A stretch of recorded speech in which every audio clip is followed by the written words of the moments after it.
solid biofuels. Okay, and then there's natural vegetable growth, for the agri, and then there's what you call organic waste and residues from forest, wastes. Ayan. So we have forest, agri, animal. Yan. You can also obtain biomass from animals, urban waste, municipal solid waste, and then of course industrial waste. Okay, so under urban waste we have municipal, and we also have liquid. Yeah, unfortunately in the Philippines we don't have a centralized sewerage system, di ba?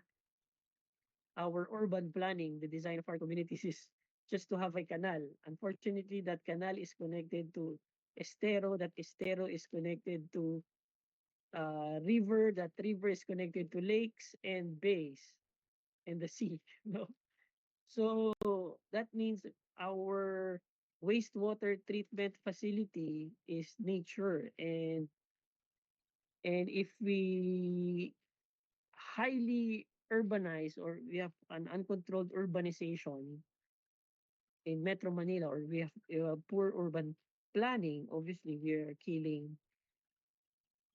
Um, yeah, you see canals that are so black, esteros that are so stinky, rivers that are so black also, without fish sometimes, and Laguna Lake and the lakes that are also dark, very turbid or full of water lilies or algae, that's because of our poor urban planning. No, we don't have a centralized sewerage system.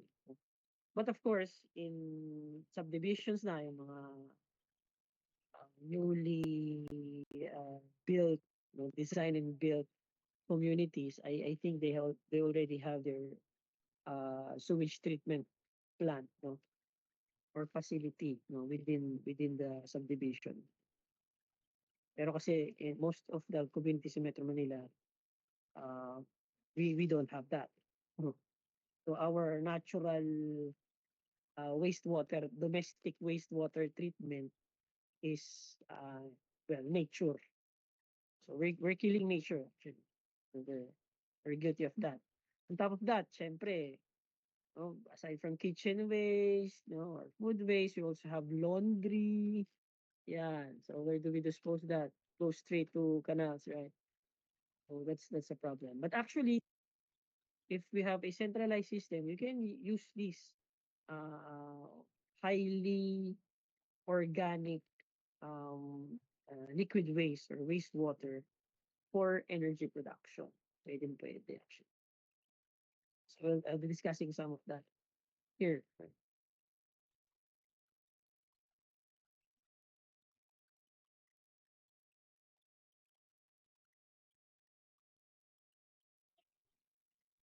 Here are again another illustration. We can source our biomass. So from sewage, if you have a centralized sewage system, from manure from animals, livestock, poultry, swine, from MSW, municipal solid waste in the rural, in the urban areas, no, Metro Manila, for example. Ayan, we have agri crops, ayan, from harvesting of food crops, from wheat to rice to corn, what else? To sugarcane, no, even to coconuts. Uh, then we also have forestry crops and residues. So wood processing, no. Right now kasi ano ngayon, no, I'm not sure if there's still legal legal logging in the Philippines. I'm not sure. But it used to be there used to be so many illegal loggers, di ba? Yun nga yumaman yung mga ibang politiko. Eh. So due to illegal logging. But now I think we're still strict, I guess, in the operations ng the logging industry. Napunta sa mining. Ano? Yung mga bundok natin nakakalbo sa mining naman, hindi naman nasa illegal logging. Okay, na-legalize ng destruction of the ano natin, environment. And then of course from the industry. Yan, food industry, mostly food industry. So dairies, food. But yeah, sometimes there are, of course, industries that also produce organic products. So in the processing, they also generate a lot of biodegradable, no, or organic waste that can be used. Um, One example, I guess, I think is yung sa mga livestock and sa mga particularly yung dole ba siya or tama, dole. So dole is a popular for the production ng ano no, pineapple products. So dole, I think has biogas power plants in their company. No? One I think was recently commissioned in Mindanao. Yeah, I'm not sure if it's a 2 megawatt or a 3 megawatt power plant. So of course the harvesting and processing of the pineapple generates a lot of waste. So that waste is used for biogas production. So yung industry, uh, they can in fact use their waste for energy production. So the energy is either in the form of heat or electricity. So the heat produced, they use that for food processing, and of course for the electricity or operation, lighting and equipment. Okay, so definition again. We have again biomass energies, energy from biomass. Bioenergy is energy from biomass. Bagas, we're familiar with that, no? It's a refuse after extracting the juice from the sugar cane. So essentially, that's sugarcane bagas. Co-firing is using renewable fuel, no, solid fuel, okay, together with coal, no, fossil fuel. Examples are bagas and sodas. So co-firing yan. Again, using the boiler. IWS, industrial waste stream. Ayan, these are produced from the industry processing such as wood, plastic, fiber, and other wastes. No? As long as they're organic, they can be utilized as energy source. And then municipal solid waste, MSW. Okay, these are, of course, you're very familiar with that. Our trash. No? If you're doing gardening at home, it will be plant trimmings. No? What else? Although electronic waste is a separate type of waste, it should be disposed in a different manner, no? But sometimes yun nga, they are mixed with the regular garbage, no? So they bring other problems, you know. For example, the battery, they have sometimes some batteries have metals, no, heavy metals can be also poisonous, no? And of course other chemicals that we use at home, cleaning agents, etc. That might contaminate water and air. But those are organic materials, can use them. Okay, this is just an illustration showing you that majority of our municipal solid waste or urban waste is in fact biodegradable. No? So here you have paper and paperboard and food. Combine them, it's more than 50% of our solid waste.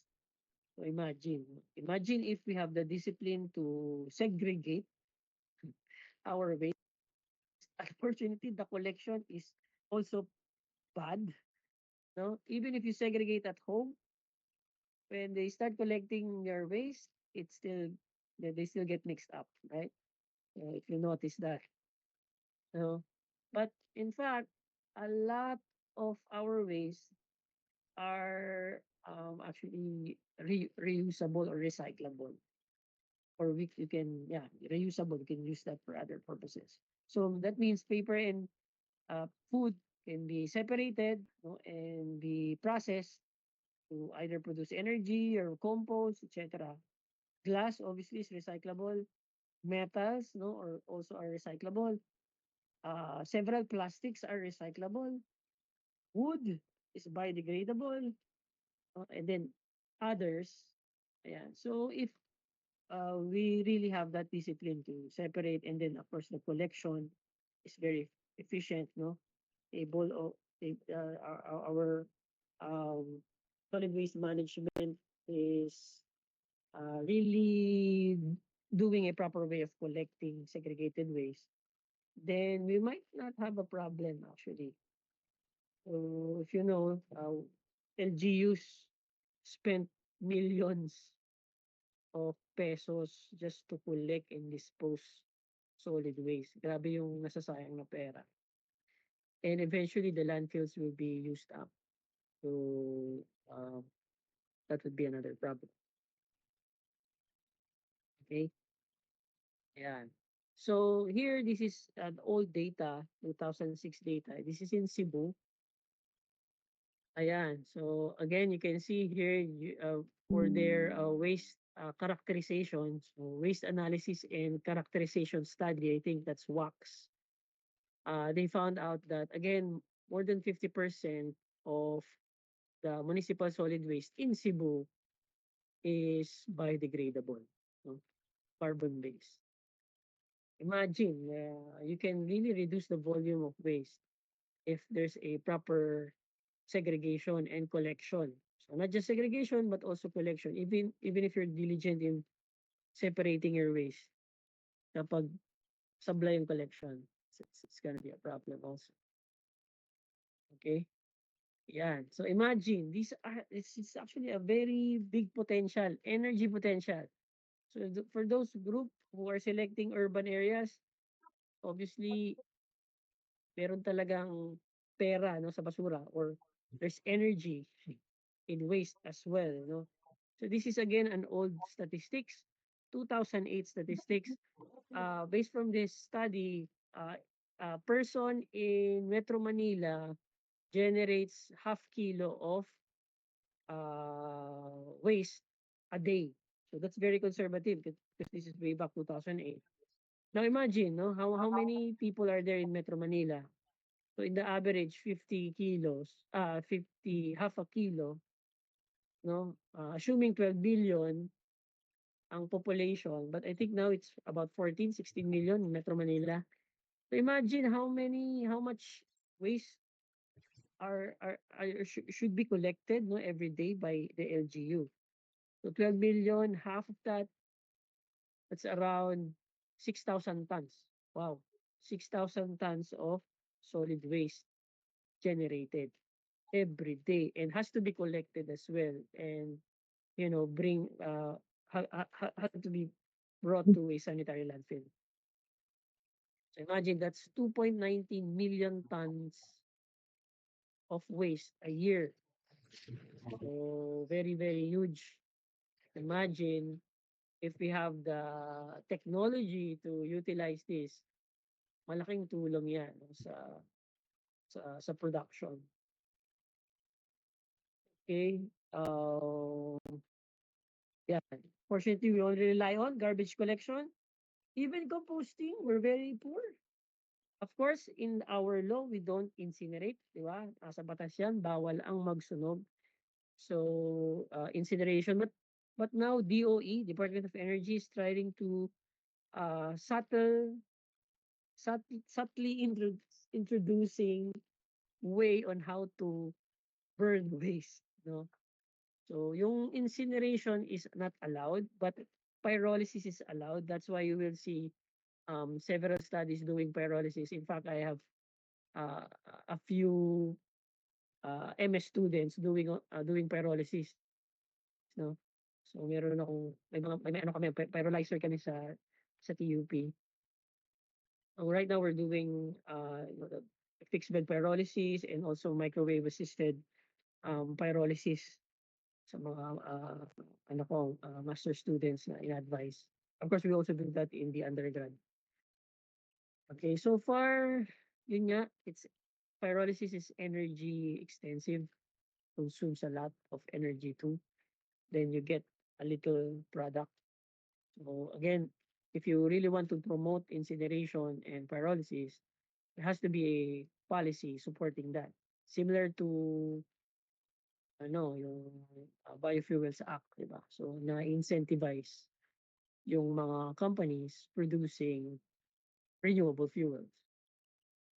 Okay, but then again, imagine 6,000 tons, half of that is biodegradable every day. So 3,000 tons can be used as an energy source, no? If we know how to segregate, no, and collect properly. Yeah, that's the challenge. Okay, in terms of the waste generation nationally, well, obviously, number one si Metro Manila, followed by, this is what, 2010 data? Ah, no, 2001 data. It's quite old. But I think that won't change that much. No? Metro Manila will still be number one waste producer, no? Solid waste producer in the country. Followed by Southern Tagalog kasi we have the Greater Manila area. That's rank 2. Central Luzon also. Where is Cebu? Central Visayas, Tama ba? But number 4 is Western Visayas. So that means it generates Western Visayas. That's Negros. Tama ba? Right? That's Negros, Western. So that's pang Negros. And then they're very close. We have Western and Central Visayas. Eastern na medyo malayo. Bicol region and Mindanao also. That's Davao, yung mga mega cities around in the Philippines are considered top ranking producer of solid waste, municipal solid waste. Okay? Ayan. This is, ito na.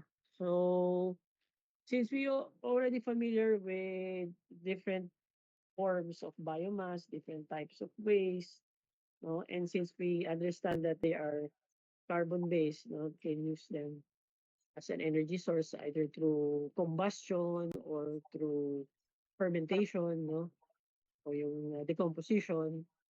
We have to also understand the energy value that they have or or bring.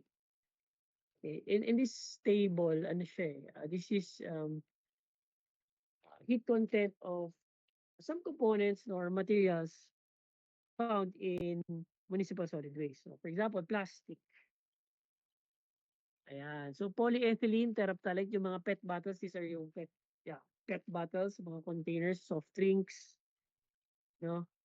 And other drinks, no? Tea, etc. So, PET has heat content, no, or energy value or calorific value of about 20.5 million BTU per ton. So, ganyan yung pwede niyang ma-generate na heat energy. So, per ton. HDPE, it's much higher. Almost twice kasi high density yan. So, HDPE ay yung mga lalagyanan ng gamot, no, containers of chemicals, containers of medicine, shampoo, no. Typically, these are yung thick plastics. And then PVC, it's less, much less, similar to PET. So PVC is around 16.5 million BTU per ton. And then we have the LDPE or low density polyethylene. These are yung mga plastic bags, no? In containers, nasa around 24.1. Polypropylene, these are yung mga typical casing of like television, cell phones, no? Even water bottle, school container canisters. No? So it's also a little thick. 38 din.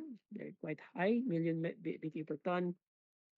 Styrofoam or styrofoam or polystyrene, it's also dense, no? Which is 35 naman siya billion BTU per ton. So plastics in general have high calorific value, no?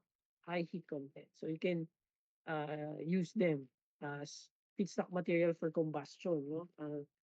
Yeah, unfortunately, combustion or incineration is not allowed in the Philippines, so you can just simply recycle these things. Rubber is also high, leather, yan. Those are carbon-based, renewable. Ayan, is much less compared to plastic waste if you're going to use them as feedstock material for combustion. Paper lang 6.7, cardboard central high 16.5. So in general, still fossil fuel sources uh, have higher calorific value or heating value compared to organic material. Probably the reason why is because since this is carbon-based, parang ano siya, cellulosic based, they contain so much water. No? In their structure, marami siyang water. No? So, yung water na yon consumes heat or absorbs heat during the combustion processes, lowering the what you call the net heating value. No? There's diba, there's low, there's HHB and there's LHB, diba?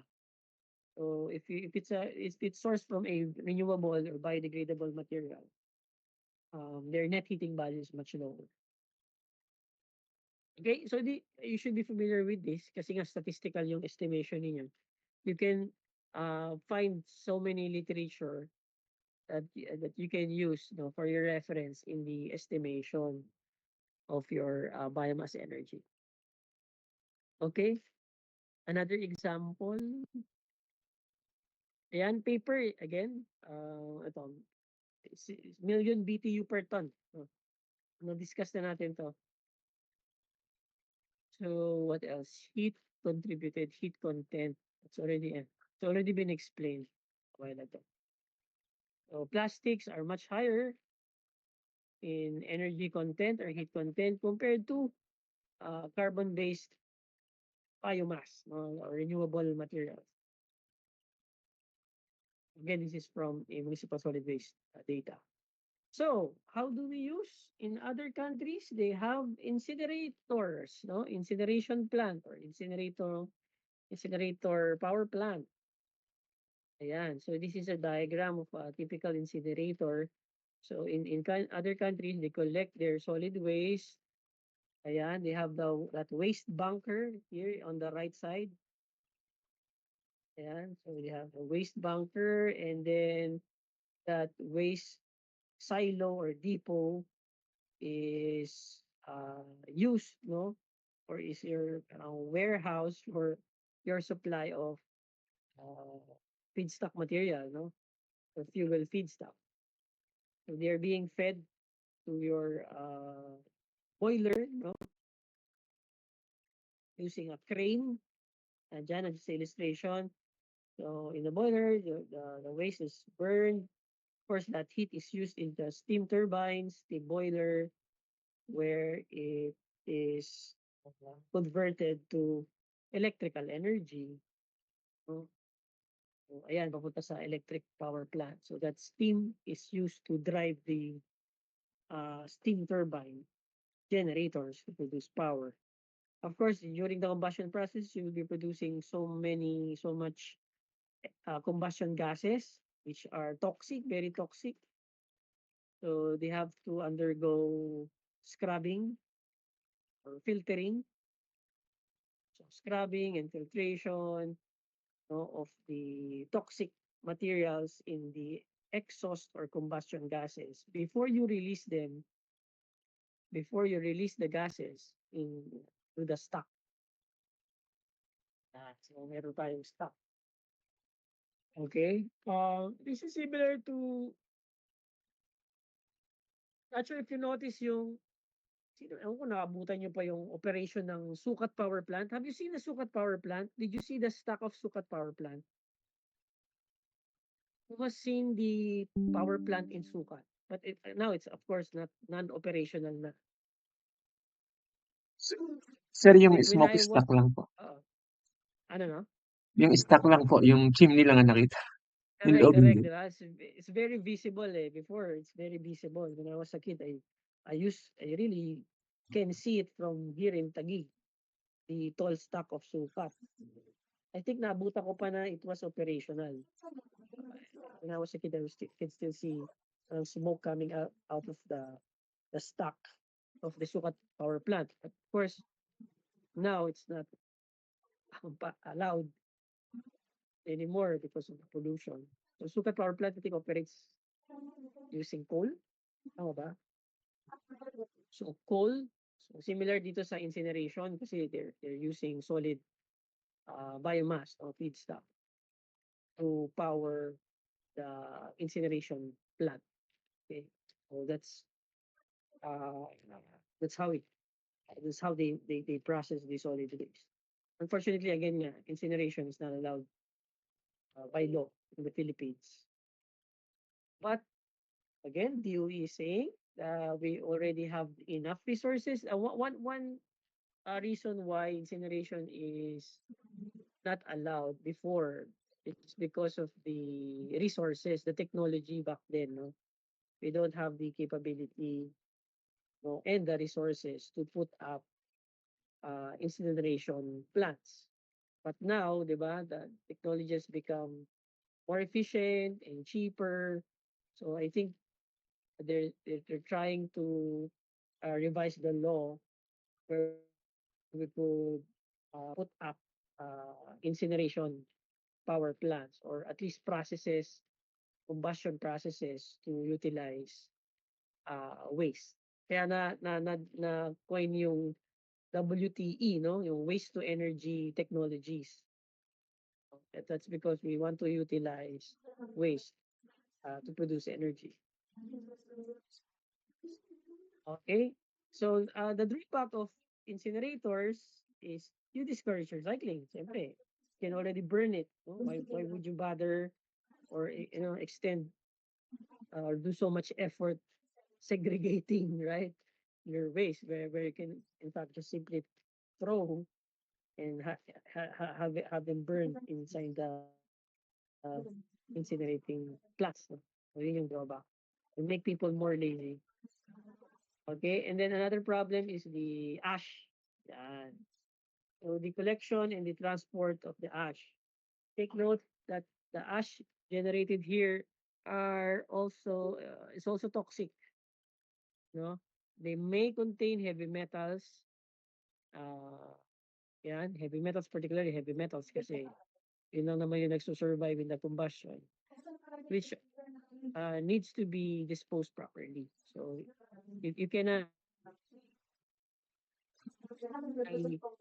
discard hazardous ash to sanitary landfill. That's not allowed. No, there's a separate disposal of hazardous waste materials. No? You don't bring that to a sanitary landfill. Okay, so that's another consideration. Okay, this is another illustration, much colored illustration. Ayan, so yan yung sinasabi natin kanina na we have the waste bunker. So we have a waste pit transported using a crane and then put in the furnace as fuel, to produce steam in the boiler, and then the steam runs the turbine to generate power. So we have different um, technologies in order to clean the combustion gases. You can see here we have wet scrubber. So you spray liquid chemicals or sometimes just water to take out the ash, no? And then in other cases, like in this picture, they use a bug filter, no? Bug filter lang, okay na. But in more advanced technologies, they use ESP, no? Electrostatic precipitator. You actually charge the particles and magnetize them, no? So you charge the particles so that they have polarity, no, positive, negative, and then you magnetize or attract them in the poles or electrodes so that those charged particles will stick. Okay, it's much more efficient than a bag filter. Very, very efficient, no, but also expensive. So the collected materials like yan nga, fly ash, bottom ash. So bottom ash is sent to a typical landfill, no? But the fly ash, which is toxic, that might contain yun nga, heavy metals, needs to be disposed in a hazardous or secured landfill. Okay. Different technologies. Ayan. So ito yung typical metals that can be found in the fly ash as well as in the bottom ash. They can contain calcium, cadmium, lead, aluminum, iron. Okay, what other concerns? Dioxin, yung toxic carbon materials, no? Dioxin similar to yung when you smoke cigarettes, no? Smoke tobacco, it produces PAH, yung polycyclic aromatic hydrocarbons, which are also toxic, no, carcinogenic, and as well as endocrine disruptor. Magkakaroon ka ng hormonal imbalance. Ganun. So they are cancer. So the disposal is different compared to an ordinary waste. No? Okay. So again, as mentioned, there are man-made and naturally made solid wastes. No, so example of the natural, no, um, uh, what we call biogenic waste. Ayan, from papers, newsprints. No? So, ibig sabihin, ano yan? Biodegradable o biogenic or biodegradable waste. Containers, packaging, fabric, textiles, no, yard trimmings, food, wood, and other biodegradable materials. For non-biodegradable and non-biogenic, we have, of course, synthetic plastics. But now we have biodegradable plastics na rin naman. So we have synthetic plastics, polymers, no, such other polymers such as synthetic rubber, no, and other non-biodegradable materials. Another classification for municipal solid waste. Ayan. So this is an illustration, a landfill gas collection. Ayan. There are actually two illustration here of a sanitary landfill. The left side, ito, this is just an open or what do you call that? An open or a still available sanitary landfill. The other picture here is an illustration of a completely used up landfill. So it's covered by uh, oil and grass. So parang whenever a sanitary landfill is used up, they are converted into parks, no, or golf courses. Ganon. Ganon yung end of life for a sanitary landfill. But you don't know, no, that there's, in fact, under that are so much waste, no, materials or solid waste materials. Again, maybe one example siguro is TUP Taguig, particularly TUP Taguig. TUP Taguig is used to be a dump site. No? It's an open dump site, um, and then converted into a school.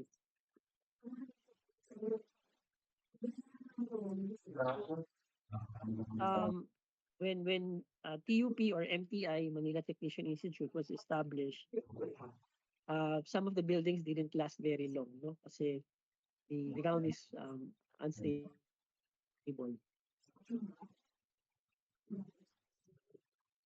And they even noticed fire coming out of the soil, probably because of the landfill gas. So ganun yung nangyari. No? So there's a part in TUP Taguig campus where it's actually used to be a dump site. So it's full of trash. So kaya if you want to install a building or build up a building, construct a building, you have to dig really deep to reach the stable ground. No? Kasi there's a lot of trash um, underneath.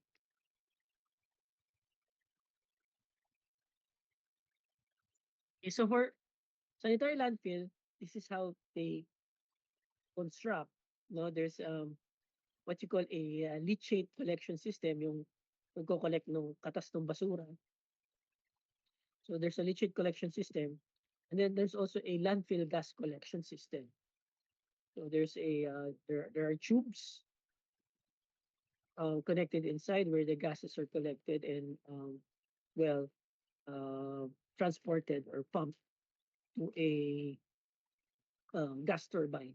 So, so yung gas turbine, of course, generates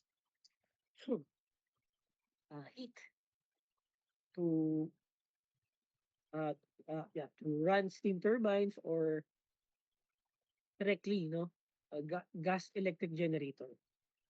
Parang ano siya, parang generator. No? But instead of using gasoline or diesel, you use gas. No? So that's how a landfill gas collection system works. And this one is in Payatas, I think.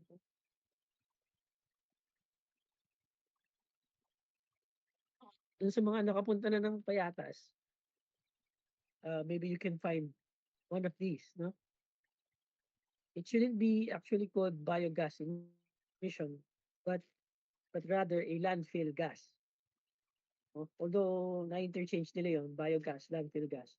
But biogas is typically used for uh, uh, gas generation from, let's say, agri waste or manure waste, not from municipal solid waste.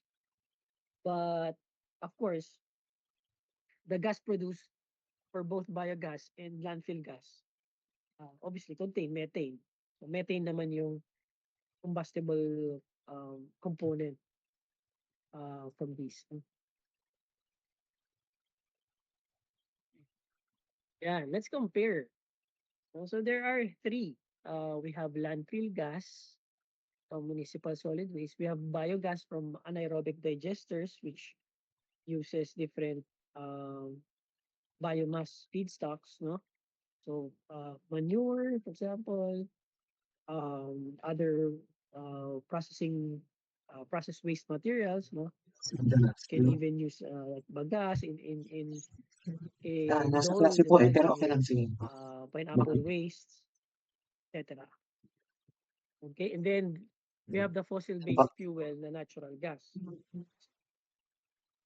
similar to Malampaya, di ba? And I think a large part of Metro Manila is Manila's electricity is produced from natural gas, no? Pumped from Malampaya in Palawan. Okay, so each Ay, type of legit natin po, eh. gas Ano po ulit? or has a different characteristic. Obviously, the highest yung quality in terms of quality is Sige sir, natural sige sir. gas. Yan.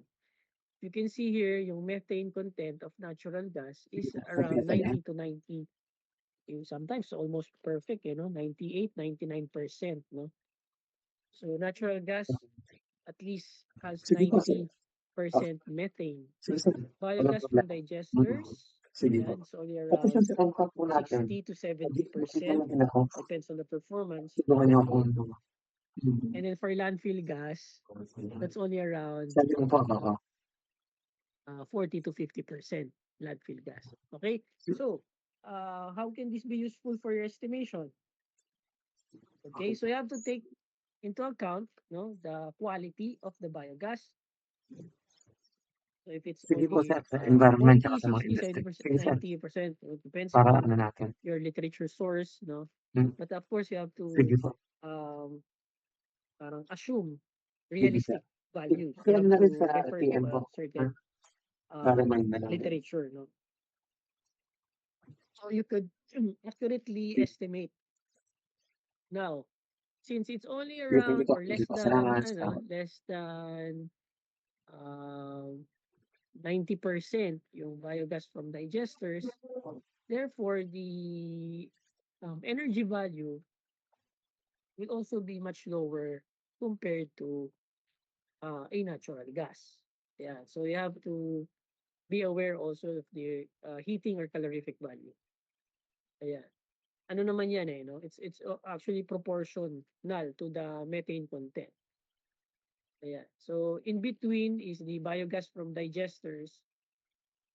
Okay, it's around 6.5, you know, compared to landfill gas, LFG yung tawag natin doon, 4.4, and then natural gas, above 10 kilowatt hour per normal cubic meter. So again, this is also the thing that you should consider pala is the consistency of units.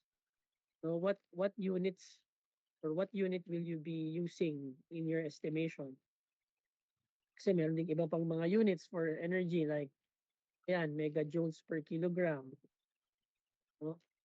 So there will be different figures na which we'll be getting. Okay, so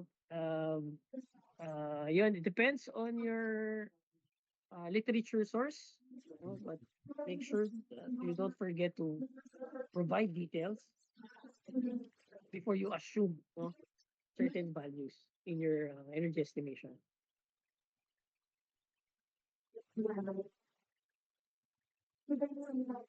Again, in terms of quality, pinakamataas si natural gas, highest methane content.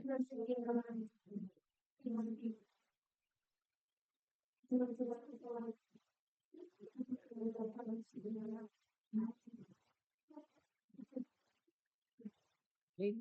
So now, if you are, yeah, if for example, you select one of your energy source is landfill gas in your energy estimation. Halimbawa, you choose, let's say, region 4. Let's say region 4. Tapos, let's say one of the province that you choose is, let's say, Laguna. Diba? So Laguna, there are highly urbanized cities in Laguna na.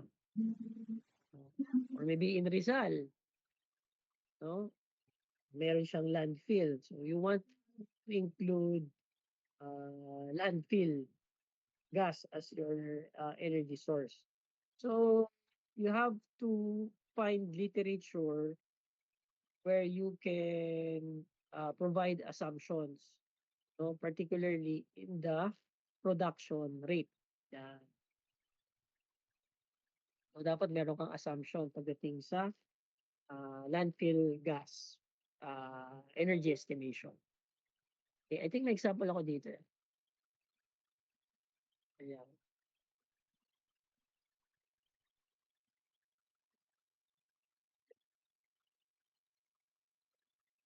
Again, this is not restricted to this particular discussion or this literature. No? Again, you can still find other reference materials, other literature, which are perhaps more accurate when it comes to estimation. So this is just an example on how to estimate landfill gas. No?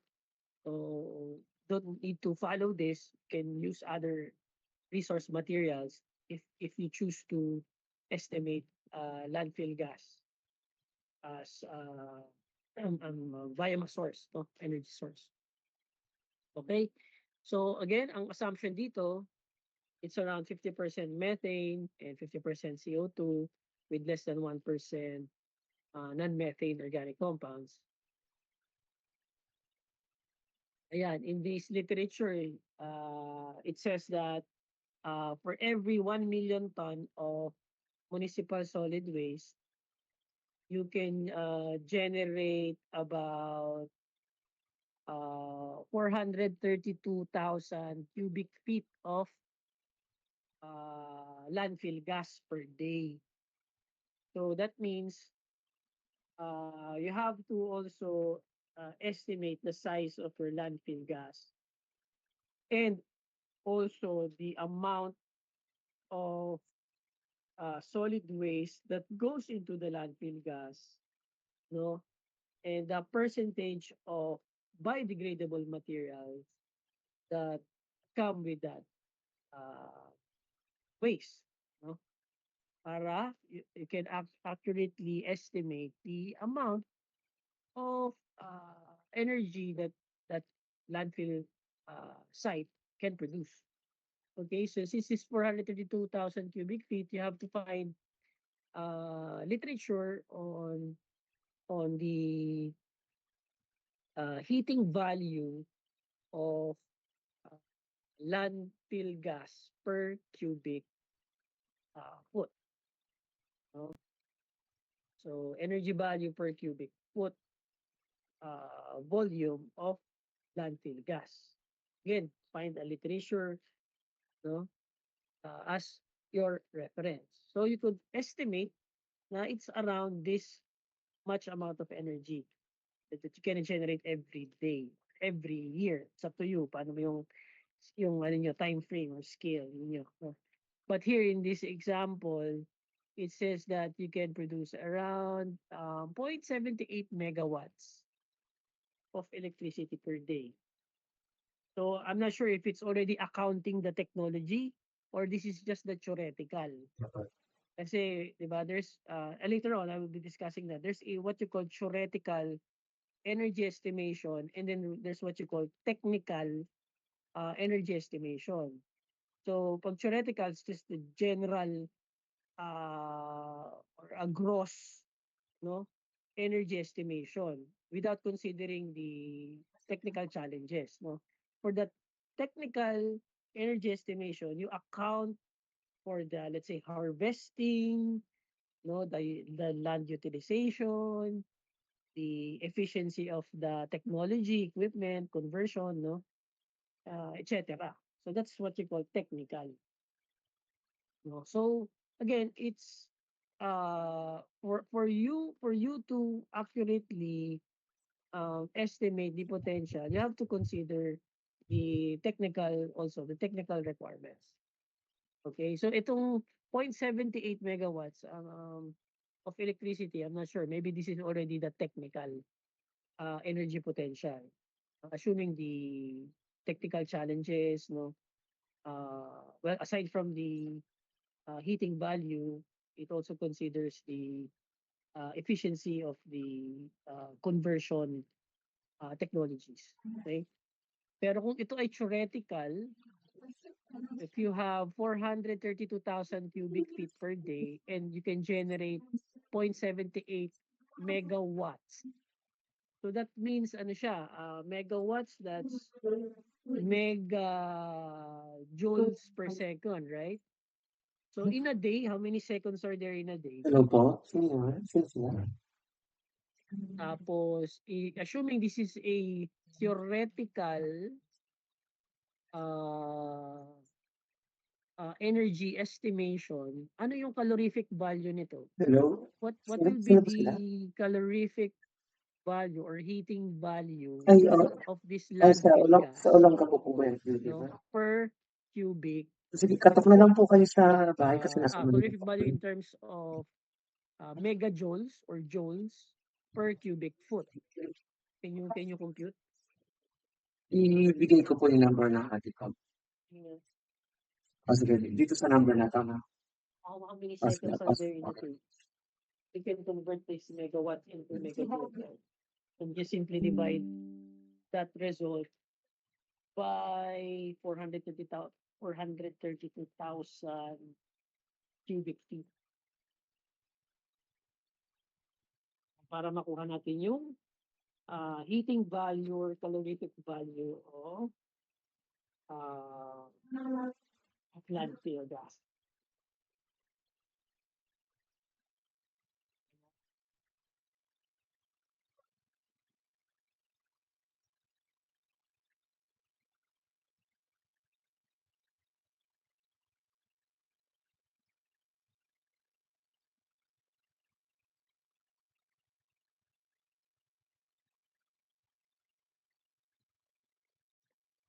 Parang nasa ano po yata, sir, 0.156 megajoules per cubic feet.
Hello? Hello? Sheila Inaw, eto pakisulat mo yung number kasi nasa klase ako eh. Sige lang, 0922-385-9904. Hmm, Sheila Inaw, Sheila Inaw. Doon lang po yan sa may Old Cabalan, sa may after ng Tulay. Hindi, hindi, yung ano lang po, yung brown, yung brown. Nagkataon na pa, ha? Tawagan na kasi. Okay. Thank you. Thank you.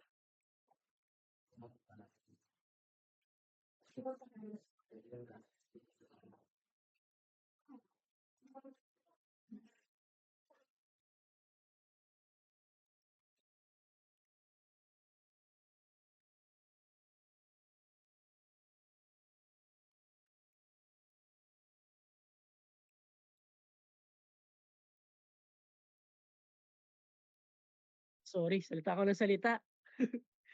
Naka-mute pala ako. Sorry, sorry. Ah, ah, 0.0 anong conversion eh? 0.028. Wala. Narinig ako ngayon? Narinig ako ngayon? Hindi. Rinig po, sir. Kasi Oo. nadidinig na po. Salita ako ng salita. Naka-mute pala ako. Yung conversion, ayan, nakita nyo. Ano yung na-complete nyo kanina? 0.516 megajoule per cubic feet. Tama ba? 0.156 po. 0.156. 0.156. I-check kasi natin dun sa ano eh. Ang conversion is 0.28 eh. 0.28. 0.28. Uh, zero, sorry. 0.028 pala. Para ma-convert yung this is kilogram per cubic foot. Wala po yata kayong pine-present, sir. Ay, Putol ba? Di pa yata Okay, okay, nakapusend, okay. sir. Okay. Ano nangyari? Bigla na putol siguro. Ayan, ayan. Kita niyo na. Yun pala. Kita na. Oh. Ang conversion ng kilogram to cubic meter is ito. Equivalent to 1 kilogram per cubic meter.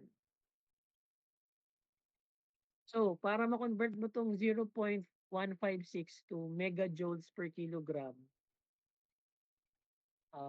divide mo siya by 0.028.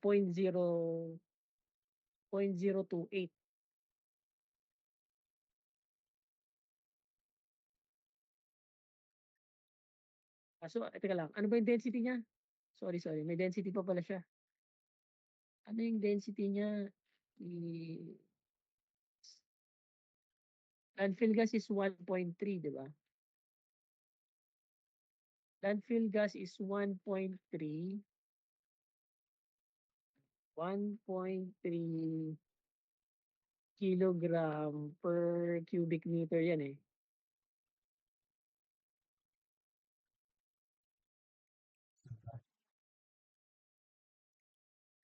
So in terms of kilogram per cubic foot, ano siya? Yun pala dapat. Ang 1 cubic meter, ilang cubic foot?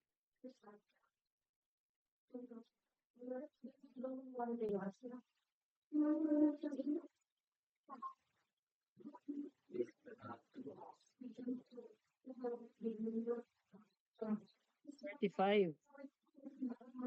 So ito pala dapat. 1.3 density niya kasi eh.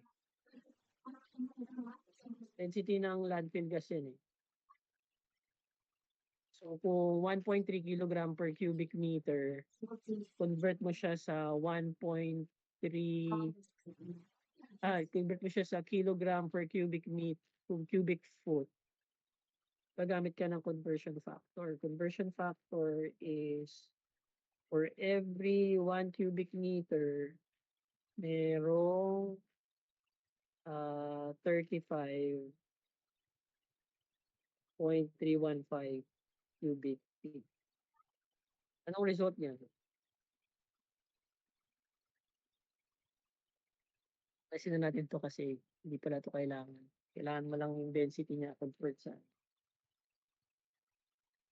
Ayan. So 1.3 kilogram per cubic meter. Dito galing yan dun sa density niya, landfill gas. Tapos convert mo siya into cubic feet kasi ang initial nating computation naka cubic feet. So ang conversion factor is 1/35. Tama ba? So 1/35. 1.3 divided by 35.31. Anong value? 0.0368. O ano? 0.0368. 0.0368 po. 0.0368 Opo. kilogram per cubic, ano na siya, cubic foot. So, ito yung gamitin natin na density para ma-convert natin ito to megajoules per kilogram. So 0.156 megajoule per cubic foot divided by 0.0368. Anong result niya?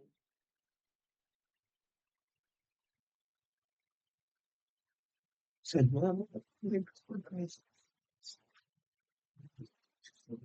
Nasa ano siya? Nasa 5 ba? 4.24 po. So 4.24 megajoules per kilogram. Tama? Yes po, sir. So check natin dito sa isang data. Malayo. It's only lower calorific na yan, ano? Okay, so it's 12.3 to eh. Sa landfill gas. Ito ay 4.24. Ang layo, no? So probably this is already a theoretical potential.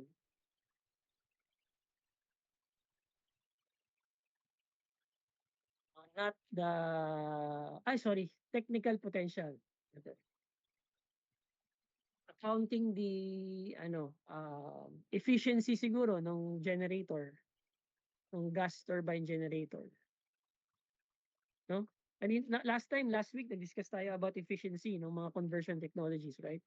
So you have to also account that if you want your estimation to be more realistic, no? So you have to account also the efficiency and yun nga, efficiency not just in the conversion technology but also in the collection. So yung collecting gas, no? Hindi mo ma-assume na 100% makokolekta lahat ng landfill gas. So you can see the discrepancy, no, between the theoretical 12.3 versus nung nag-compute tayo, and this is another data by the way, no, na realistically speaking, you can't achieve that 20. So dito sa source, this is EPA source 2013, you can produce only around 0.78 megawatts if you can generate about 432,000 cubic feet per day of landfill gas. So it's way different when you have a theoretical estimation, no? 12.3 versus 4.24. So kung i-assume mo lahat 'yon sa conversion technology, gaano lang ka-efficient 'yun? From 12 naging 4. Ano lang yung efficiency ng conversion process? Nasa ano siya? 25 lang? Around 35 po. 35%. Ganun lang ka-efficient. 4 nga pala. No? So, mga ganun lang, 30% efficient. Realistic pa rin naman. No? Depende, yun nga, pero kasi pag gas turbine, supposed to be dapat mas efficient. Anyway, so yun. If you want to have a realistic estimation, you have to account the technological challenges. Ano? So, don't forget to include that in your discussion.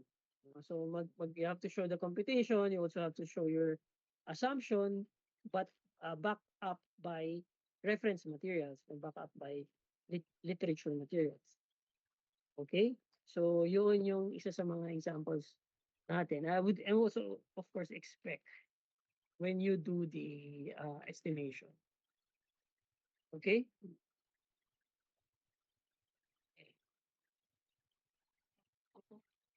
Ayan. So this is landfill gas. This is waste to energy. Something like waste to energy. Yun nga, ang sinasabi natin, yung open combustion ay illegal. Pero pag ganitong parang na-process na, ina-allow din naman. Kasi fuel na siya eh. No? Ang kailangan mo lang talaga is that the solid waste should be converted into a usable fuel para allowed siya sa batas.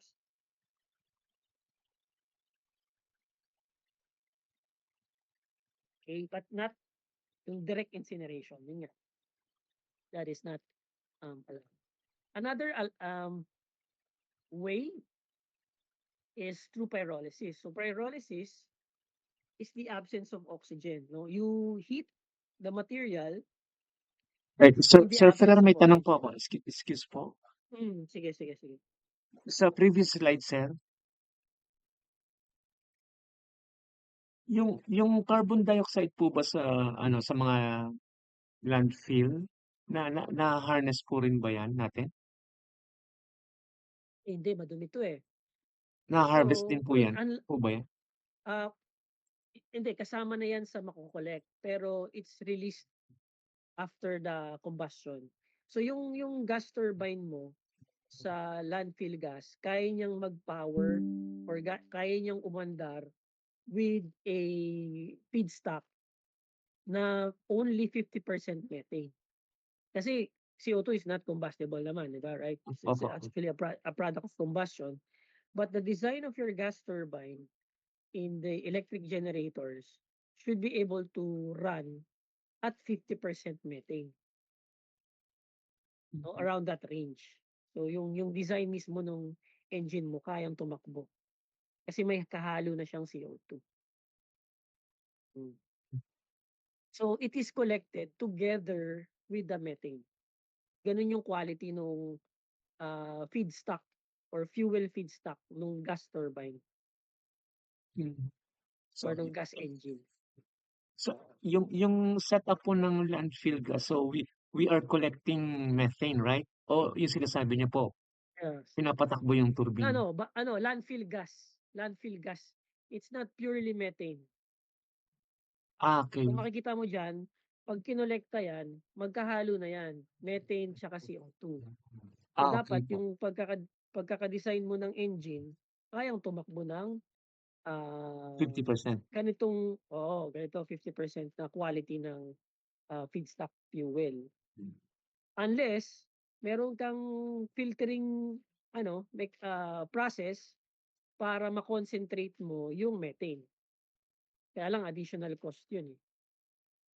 So pwede mo Mm. naman din siyang i-concentrate, pwede mong i-separate yung methane to CO2, pero is it worth the investment? Parang ganun ang dating eh. Pero pwede yun. That can happen. You can actually concentrate uh, the biogas, the methane in the landfill gas. That's possible. So yung CO2 sir, bali product ng combustion yan o i-harvest din natin na useful ano or product lang talaga ng Yung yung combustion? yung CO2 dito, bali-bali yung papasok sa engine, may kasamang CO2. Okay. Paglabas sa engine, since na-convert na yung methane to CO2, more CO2 ang lalabas. Okay. Kasi parang initial CO2 plus the CH4 converted to CO2. So paglabas ng engine, mas madami na yung CO2. Mas marami na yung CO2 po. Okay. Oo. Pero yun nga dapat kasi 'di ba may mga nagnanak kapag hindi sapat yung fuel mo na pinapasok sa engine, pwede mag-knock 'yon, 'di ba? Yung Engine knock. combustion process hindi maganda yung takbo niya. So dapat yung design mismo ng engine can run at at 50% or at the concentration nung methane. Yun yung style diyan. Unless kung talagang hindi talaga siya kayang ma-meet, kailangan mo i-concentrate. Kailangan mo i-separate yung CO2 doon sa methane sa landfill gas para pagpasok ng engine, concentrated siya. Maybe siguro, kunyari ang design specs niya can run at 70 to 80 methane. So, ganun. Kailangan meron kang parang separation process na ma-split mo yung CO2. Okay po sir. Thank you Ganun po sir. yung ngayon yung sa naman, yung sa for example, yung sa alcohol fermentation, yung sa sugar fermentation para mag-produce ka ng alcohol. Ganun din yun eh, nakaka-produce ng CO2 yun. Yung CO2 na nako-collect during the fermentation to produce alcohol from sugars, yun naman yung ginagamit sa beverage industry para gumawa ng mga soda, gumawa ng mga soft drinks. Ganyan, yung mga carbonated drinks. Okay, mga food grade naman yun. Ito kasi galing sa basura eh. So, ewan ko kung may ganung klaseng process Although technically, if you can cleanly separate CO2 from the waste gas, pwede pa rin naman talaga siyang gamitin for food application. Pero usually to, na to eh, ni-eject na yon direct to the atmosphere. Okay? Okay po sir. And siguro hindi rin naman siya additional greenhouse gas kasi galing din naman to sa mga biodegradable, and renewable sources. So hindi ka nagko-contribute sa addition ng greenhouse gas dito. Ang the fuel that contributes to the increase in global greenhouse gases are the fossil fuels. In this case, they're not from fossil fuels. No, they're actually from renewable, biodegradable materials. So yun yung different. Okay? Okay po, sir. Thank you. Okay. Sige. I think doon muna ako mag-end sa pyrolysis. Yung pyrolysis kasi, yun nga, ang difference nito from incineration, since incineration is not allowed, no, or not legal in the Philippines, we can do pyrolysis. So pyrolysis is to decompose the waste through heating without presence of oxygen. So essentially, you're not burning the waste. You're just heating the waste so that they decompose, they break down, no, without the presence of oxygen. Dyan. The temperatures are usually very high, no, so around 500 to 900. If you want to produce liquid fuel, so take note, pyrolysis. That we have the term pyrolysis essentially to generate liquid fuel. Yan, yung pyrolysis oil, if you can see here in the slide, no? Now, there's another technique where you convert biomass into solid fuel. Kasi this is gas or liquid fuel. There's what you call this process where you convert the waste into solid biomass. Ang tawag naman doon, technically speaking, it's torrefaction. Again, that's under no or low oxygen. So dapat walang oxygen. Dapat very low oxygen to prevent combustion. No? So you are essentially carbonizing. No, you are just converting the biomass into carbon-based fuel. In short, nag-uuling ka. Okay. So yung technical term ng pag-uuling or converting into charcoal is what you call torrefaction. So because the final product there is solid fuel. So I have advices also doing that, no. So I have MS students doing pyrolysis. Then I have advices doing torrefaction naman, no.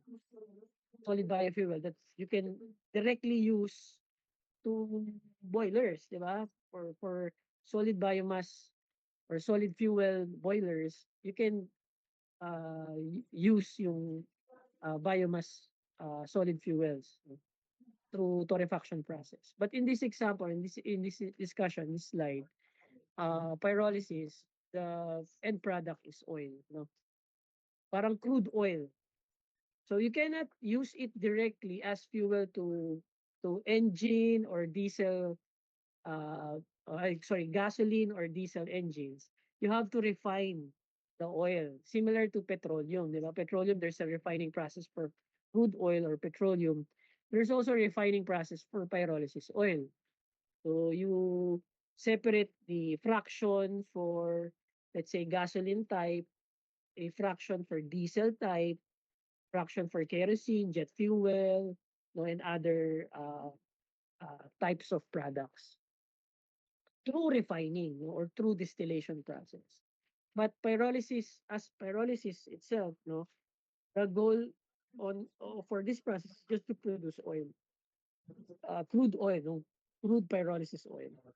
Now you can also produce synthesis gases, no, or hydrocarbon gas directly.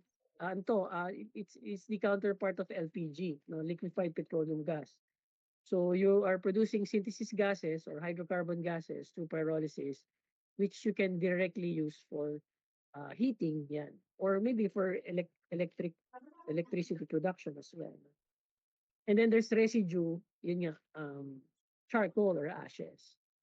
Okay, so this is allowed under the Philippine law because you're not doing combustion. You are processing the waste, no, through heating in the absence of oxygen. Okay? So yan, there we can find in China commercially available pyrolysis machine, no? So in this case, in order for you to accurately estimate the energy potential, you have to have efficiency, no, or percentage yield. So you have the waste, and then you have the technology. Make sure that when you apply that certain technology, you know the specification, no, you know the efficiency or the percentage yield of that conversion technology. Okay, so in order for you to again accurately estimate the potential. Ayan. So these are examples ng product of pyrolysis oil. Depends on the feedstock material. There are lighter fractions, no, yung lighter colored, and then there are what we call heavy fractions, no, which are dark in color. But then before you use that, you have to refine or to separate the different components. Gas, diesel, kerosene, no, naphtha, jet fuel, no, and other products. Okay? So there are literature that you can find in order for you to properly estimate itong mga to, no? In case that you will uh, use pyrolysis process in your energy estimation. Okay? So I think I will end here. I will discuss the other technologies next meeting. But again, you can already start doing your literature search and data gathering. Very important yan. Especially for biomass, no? Identify the, let's say, agricultural waste residues produced in the region, no? Or if you can also get data on solid waste, no, etc. You can start already gathering this information, gathering this data for you to prepare your estimation. Okay, again, this is a requirement, and then plus additional renewable energy. It's up to you what other renewable energy you would like to estimate. You know, solar ba, hydro ba, wind ba, etc. But again, this is a requirement, biomass estimation for your selected region. Okay? So any question, clarification before we end? Sir, po dun sa paper namin, sa gagawin, ay ilang Yeah. biomass types po ba yung consideration? Nasa sa inyo yun. Okay, sige. Nasa sa inyo. Kasi Para makita. depende dun sa data na makokolekt. Depende dun sa data na makokolekt nyo eh. Sige Diba? po, sir. So it has to be supported by literature. So let's say you got their data from DNR, no? Or you got your data from Philippine Statistics Authority. PSA pa ba ngayon? Anong tawag ngayon? Is it still PSA or did it PSA, change their sir. name? Or from PSA pa naman. LGU. So up to you. It depends on the information that you get Sige po, sir. from your source. Okay? What else? Anything else? Questions, clarification? Okay na tayo. Okay, sige. So, if there are no more questions, yeah, I can start doing the estimation, no, for your selected region. I'll see you next week. Yeah, pero baka sa 1920 I won't be available. So, I'll probably meet you next week, no? But definitely 19 to 20, hindi ako available. Okay, also for HP 513. May HP 513 ba dito? Wala. I'll just, sige, announce na lang siguro yung requirements later. Okay, sige. So, thank you. I'll see you next meeting. Thank you po, sir. Thank you, Po, sir. sir. Thank you Good po. weekend. Thank you po, classmates.